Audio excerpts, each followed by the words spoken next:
Welcome to Dead Man Talking. Tonight's show is from the incredible mind of Twilight Hollow over on Reddit No Sleep. And as ever, please do let me know what you thought down below in the comments box. Please do like and share. It really does help build the channel and our community further. And why not hashtag TeamFEAR and DMT's Cryptid Crew. And so, with that aside, let's get into tonight's story, entitled In Search of Evidence. Let's get straight into that. As the wind whispered into my ears with the frigid winter air, and the light snowfall dotted my brown winter coat, I thought about all the other ways that I could be spending my day. I could be cozying up next to my heater and reading a good book. I could be playing video games. I could even be working out, though God knows I wouldn't normally do that. No, instead I'm stuck outside in a freezing winter weather and with snow falling onto my coat, and my hands starting to freeze, even though my gloves were of decent quality. And all because my girlfriend, Sabi, said that today was supposed to be the day when some creature she was trying to get information on was supposed to be active. Sabi, are you certain it's today? I'm freezing, I said through chattering teeth. I'm certain. Some of the other cryptozoologists I know told me that they saw something wandering these woods. They asked me to get some more information on what they saw. Sabi responds. As cheerful as always. She didn't even seem affected by the freezing winter weather. Sabi is a cryptozoologist. That was the first thing I learned about her when I had met her nearly 2 weeks ago on my college campus. Our first meeting was somewhat awkward, and she had ended up running into me while she was trying to get to her biology class. She had a weird, uneasy gait, and her legs appeared to buckle every so often when she walked.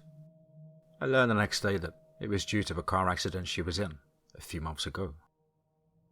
While she exhibited a delight in playing video games that I almost never see unless it was someone's first experience with them, and was skilled at reasoning with other people, she was almost always fixated on her occupation, that being the process of proving that folklore creatures like Bigfoot and the Dogman existed. She had brought me out to one of her little expeditions last week, and while we never found the creature we were supposedly looking for, we did get to spend some quality time together. The thing though, I'm a skeptic, always have been, and I don't personally believe in God. So why should I believe that things like skinwalkers exist? Moreover, Sabi never really told me what we were looking for during the car ride here. She never said anything about what to look for when we left the car and began our little hunt, which really makes me think that for some reason or another, she is making all of this stuff up. Sabi, are you sure we're on the right track? Positive. My buddies said that they had encountered the creature deep in this forest. Apparently, they had a really close call with it. Well, that's almost exactly what she said last week. I checked the clock on my phone and it told me that it was currently 5 p.m. We've been out here for 2 hours already, and the sun was starting to set. I sighed. She never told me exactly what we were hunting, only that she'd tell me if she saw it, and that was it. I mean, she's chatty, sure, but she's never really exactly forthcoming on information during these excursions. Look, Sabi, can you tell me something about what it is we were hunting? I can't exactly help if I don't know what to look for, I said, in a tone that resembled both frustration due to both her vagueness on what we've been trying to look for so far, and hopefulness that she would at least tell me something. Sabi turns around and regards me with a tilted head. She puts her hand up to her chin as if she were deep in thought before finally saying, Well, I suppose I can tell you a little bit. A normal grin returns to her, except this time it seemed to be one that held far more knowledge of the situation. A seal sorg is what we're looking for right now. Well, it's kind of like a skinwalker, except instead of animal pelts or skins, it uses souls. And instead of being a human who underwent a ritual to gain powers, they are human souls that were cursed somehow.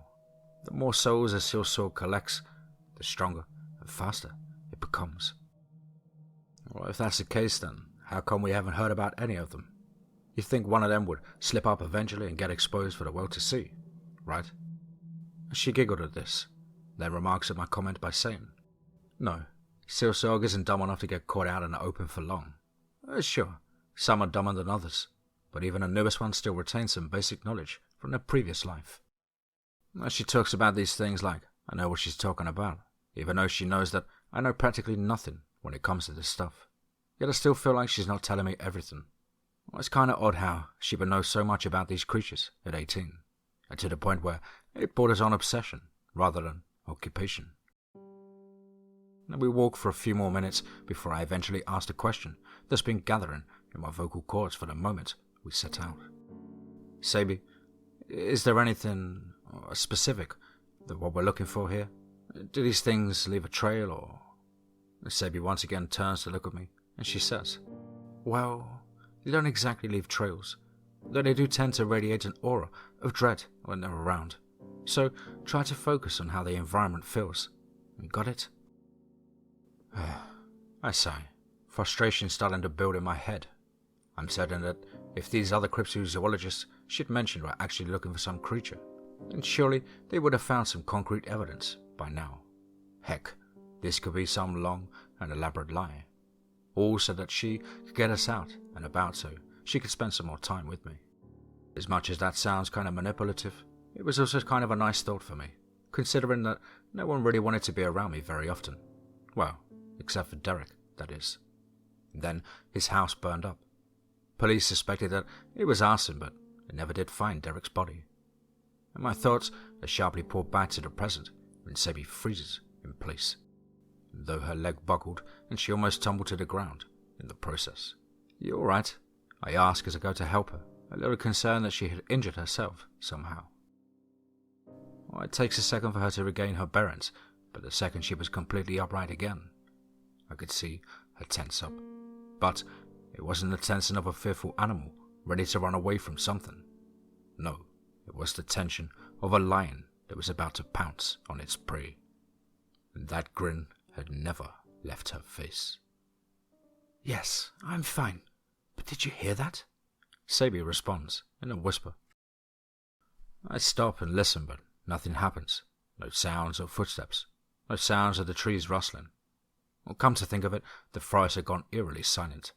The snow had even stopped falling, and even the frigid winter wind had stopped whispering into my ears. It was as if the entire world had stopped spinning, and everything was just so eerily still. Sabi, I say nervously. I don't hear anything. Oh, duh, she whispered back to me. But that's not it. Let's walk forward for exactly 3 steps, and then stop just as our 4th step is about to hit the ground. I have absolutely no clue why Sabi wanted me to do this, but I was definitely getting a feeling that someone or something was now watching us, and a slight feeling of dread had begun to wash over me. My thoughts went back to where Sabi had told me about the seal hawk. But they don't exist. They couldn't exist. Right. We made 1 step forward, 2 steps forward, 3 steps forward, and just as we were about to make the 4th step, we stopped just before our boots hit the snow. And that's when I heard the crunching of snow being stepped on behind us and to our right. I looked back towards where the sound had come from, but there was nothing to be seen. Then I looked at Sabi to confirm that she had heard it too, and as we locked eyes, her cheerful smile grew even wider than I thought possible. Oh, it was unsettling, creepy even, considering the circumstances. Before I had a chance to say anything, she bolted off to the right, not exactly towards the sound of the noise itself, but she was definitely looking to where the sound came from, as she dashed away. I tried to run after her, frantically trying to catch up to her, but the snow-covered ground was making it difficult for me to maintain my speed. Sabi, on the other hand, didn't seem affected at all by the snow. In fact, by the way she was running, it was like there wasn't any snow there at all. It could have been my tired mind playing tricks on me, but I swear, she was moving way faster than she should have been. Sabi! I called out. Wait up! I ran through those woods for what felt like hours, following her footprints in the snow, and sometimes there were skid indents followed by more footprints, as if Sabi had lost her balance but recovered and kept on running. At some point in my sprint, the snow had started up again, thicker and heavier than before, and it whipped my face and jacket as I ran. I finally stopped near a tree where I noticed that I was no longer following anything. I had lost her trail. I realized that now. I turned back to hopefully go back to the trail we were using, but the snow had covered my trail of footprints, dashing my hope of being able to backtrack to the main trail that we were using. I pressed myself against the tree to help regain my breath. Fucking hell, I mumbled nervously.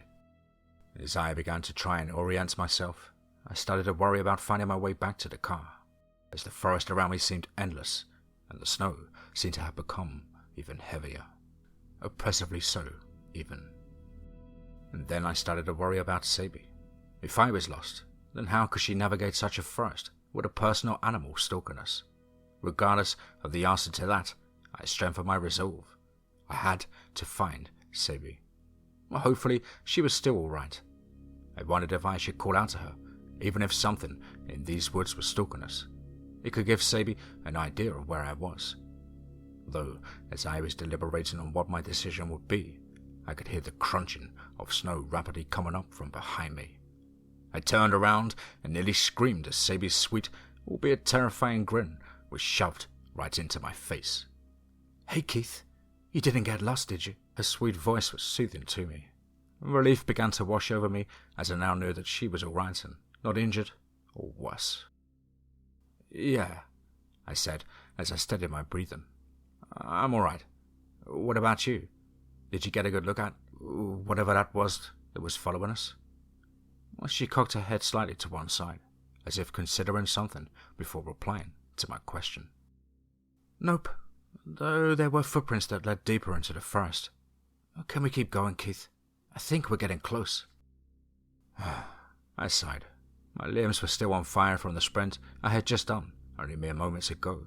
I was still freezing, and it was getting harder to move my mouth to form coherent sentences.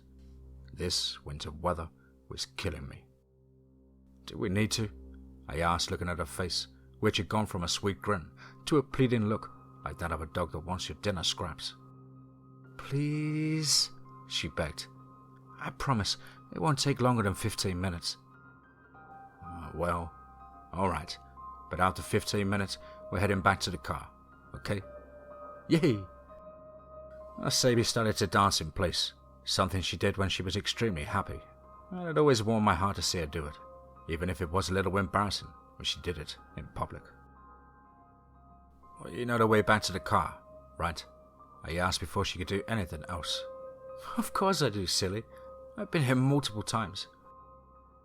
And before I could say anything, she started to scamper off and I quickly followed her lead, not wanting to get left behind like last time. After what must have been a full minute of struggling to keep up with her, she made a sudden stop before a small clearing. It was so sudden this time that I almost bulldozed her before I could stop myself. I ended up stumbling over myself and went tumbling down to the cold and snowy ground. It took me a second to raise my head up and look at what made her stop so suddenly. What I saw made my jaw go slack.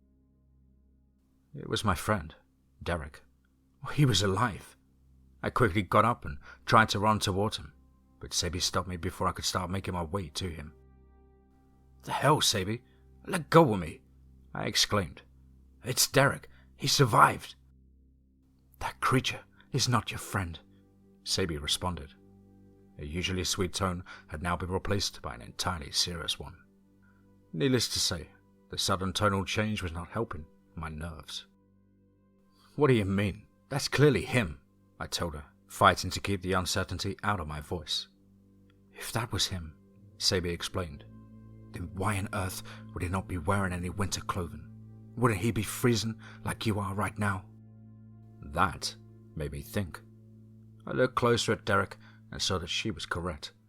He looked exactly how he was the day his house went up in flames. He still had a short-sleeved shirt and shorts on, and I could still feel this untouchable sensation of pure dread looming over me. "Shit," I muttered. "No, it can't be." I tried to call out to Derek, but the name got stuck in my throat, and suddenly my mouth felt really dry. How could he be dead?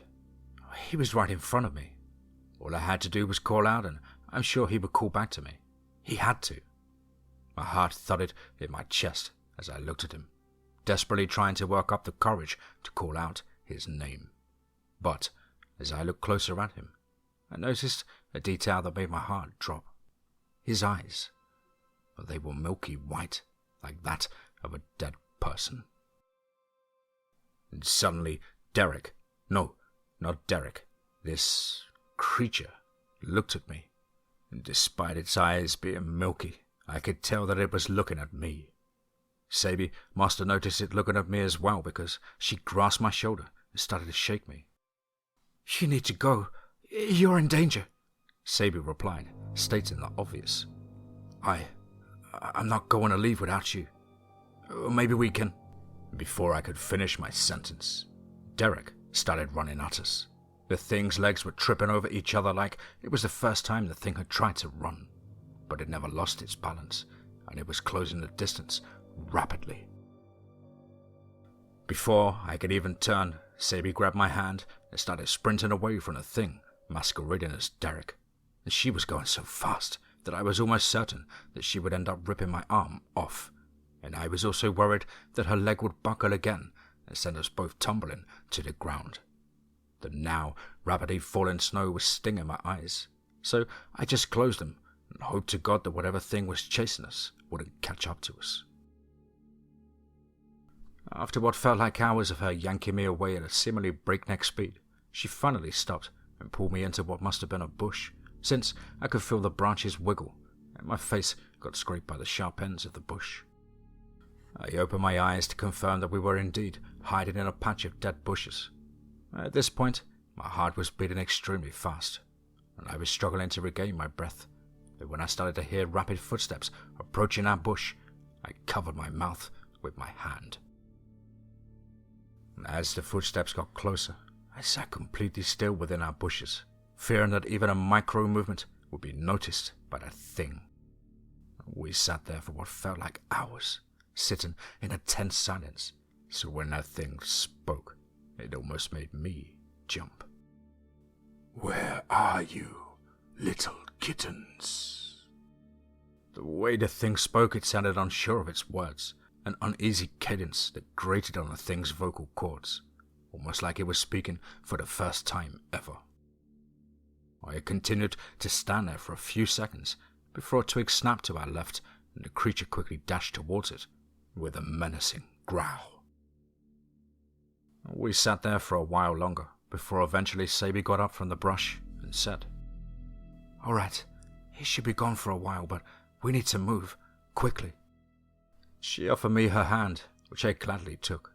At this point, I wanted to get out of these woods as quickly as possible, and we proceeded through the woods as quietly as we could, which wasn't all that quiet considering the crunching of the snow under our boots, and navigating was becoming more difficult as the snow was reaching whiteout conditions.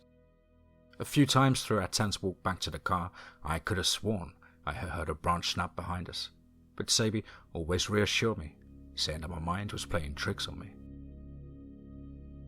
Eventually, we made it back to the car and the last lights of day were fading quickly. When I looked back into the forest, it was almost pitch black. And as I entered the car and started the engine, Sadie stayed outside and she told me, "Look, this is way too important for me to just give up now. I'm going to spend a little more time in there. But if you hear anything out of the ordinary, any screeching or yelling, then get away from here as fast as you can. You got it?" Her words stunned me. Was she really about to go back into that forest? Had some kind of creature running around appearing as my friend? All in the name of knowledge? "Sadie, no, don't." Before I could even finish my sentence, she sprinted off into the now pitch-black woods, leaving me alone with my thoughts. I thought back to that thing in the woods and how it resembled my friend so perfectly. It looked exactly like him. How could it have looked so much like him? It didn't make any sense. If Derek was alive, then that certainly wasn't Derek. It couldn't have been. It was impossible, wasn't it? I don't know how long I sat there in the car, waiting for Sadie's return, just thinking about what I had seen. But the sound of the passenger side door opening quickly snapped me back to the present. I turned to look at Sadie and asked, You get the information you... The thing in front of me was not Sabi. It was a horrid skeletal thing, a creature with extremely long limbs. And it was hunched over, halfway into the car, looking at me with a terrible smile. Its jagged teeth bared for me to see, its skin a pallid grey, and it was trying to climb further into the car. And I screamed as I floored the gas pedal, and I sped off with the creature tumbling out of the car and into the darkness. I continued down that road, just trying to get back to the suburbs. I didn't even bother trying to close the passenger door, for I was too shocked from the terrifying sight of that creature to move anything but my foot controlling the gas pedal. When I got home, I just walked inside and sat down on my couch. Sabi, I'm sorry for whatever happened to you. I should have gone with you, and you clearly met a terrible fate because of my cowardice. I should have chased after you, but I didn't. I'm thinking about buying a gun and going back into those woods and getting some revenge on that horrible creature.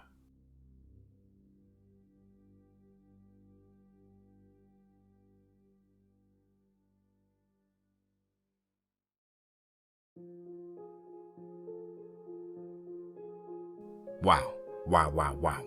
Certainly another one. Wow. Chest pounding, an intriguing little story there from the incredible mind of Twilight Hollow over on Reddit No Sleep. Big thank you, Twilight, for allowing me to cover your work on the show. Very intense storyline. I really hope you enjoyed my rendition and look forward to more of your work in the future. Well, guys and girls as ever, please do let us know what you thought down below in the comments box. Please do like and share. It really does help build the channel and our community further. And why not hashtag TeamFEAR and DMT's Cryptid Crew. If you're an aspiring writer or would just like to have a crack at things like myself, then please do get in touch with me at the brand new contact email, which is, as on screen, contactthedeadone@gmail.com. I really look forward to hearing from you. I hope everybody's had a fantastic start to the week and taken a fight back to life and pushing for greatness. But above all, guys, remember, be safe, not sorry.